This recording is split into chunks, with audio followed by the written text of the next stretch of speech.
નમસ્તે મિત્રો, રોની રેસીપી બ્લોગમાં સ્વાગત છે તમારું। આજે આપણે બનાવીશું પંજાબી કઢી બનાવીશું। ચલો આપણે પંજાબી કઢી બનાવવાનું સ્ટાર્ટ કરીએ। એકદમ મસ્ત અને ટેસ્ટી એક સિક્રેટ મસાલા સાથે। તો પંજાબી કઢી બનાવવા માટે મેં દહીં લઈ લીધું છે। આ રીતે દહીંમાં 2 ચમચી જેટલો ચણાનો લોટ છે, એને સરખો એવો પહેલા દહીંમાં મિક્સ કરી લઈશું।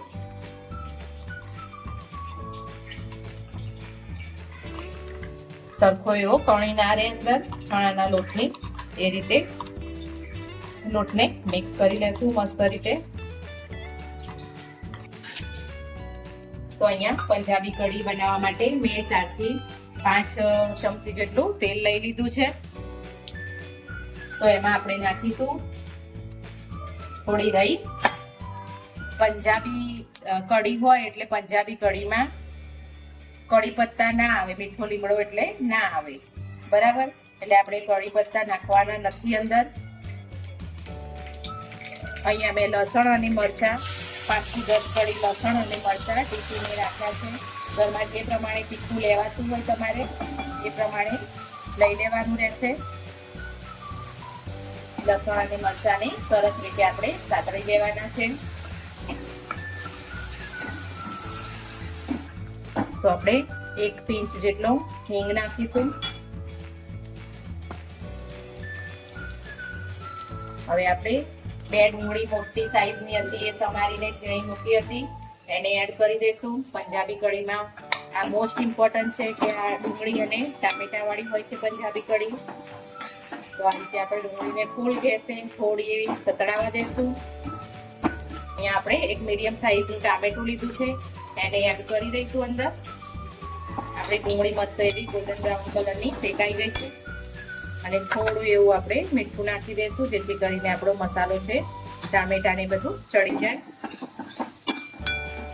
અને થોડા આપણે હવે બેઝિક મસાલા કરી લેશું। થોડી હળદર, લાલ મરચાંનું પ્રમાણ વધારે નહીં લઈએ, અને આ ધાણા જીરું છે જે મેં ઘરે બનાવેલું છે। ધાણા જીરું નાખીશું 2 ચમચી જેટલું, અને બધાને આપણે મિક્સ કરી લઈશું અને થોડી વાર 5 મિનિટ જેટલું ચડવા દઈશું ના ગેસ ઉપર। આપણા ડુંગળી અને ટામેટા મસ્ત એવું સતળાઈ ગયું છે। તો આપણે જે દહીં વાળું આ સ્ટફિંગ આપણું બનાવ્યું હતું, દહીં અને ચણાના લોટ વાળું, એ આપણે એડ કરી દઈશું, અને થોડું પાણી પણ એડ કરી દઈશું, અને સરખું એવું મસ્ત એવું મિક્સ કરી દઈશું। મીઠું આપણે નાખ્યું જ છે અંદર, જરૂર પડે તો આપણે થોડું એવું મીઠું નાખીશું, કારણ કે દહીં થોડું ખટાશ વાળું હોય છે। એટલે થોડી આપણને તીખ લાગે છે કઢી, તો થોડું હજી આપણે પાણી એડ કરીશું। તો આપણે થોડું એવું પાણી નાખીશું અંદર। અને પંજાબી કઢી થોડી આમ ઘટ્ટ જ હોય છે, ઠીક હોય છે, અને હલાવતું જ રહેવાનું છે કઢીને સતત થોડી વાર, નહીં તો દહીં આપણું છાશ આપણી ફાટી જશે। થોડી વાર 2-3 ઉભરા આવે તેટલું આપણે હલાવતું જ રહેવાનું છે સતત।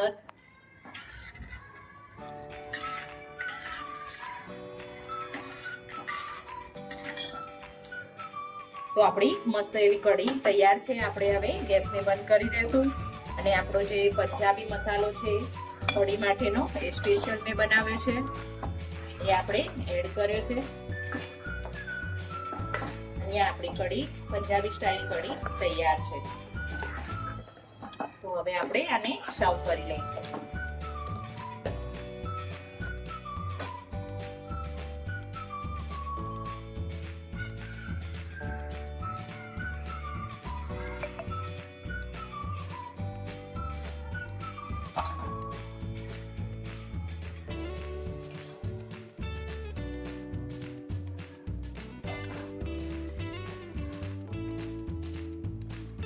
તો મિત્રો, આ રીતે ઉનાળામાં કંઈક રાતે હલકું અને એવું ખાવાનું મન થાય તો આ રીતે તમે પંજાબી કઢી અને જોડે થોડા ભાત પણ ખાઈ શકો છો। એકદમ હળવું અને મસ્ત મજા પણ આવશે, ટેસ્ટ પણ લાગશે, અને બધાને ભાવશે। તો મારો વિડીયો આ ગમ્યો હોય તો લાઈક, શેર અને સબસ્ક્રાઇબ કરજો। Thank you.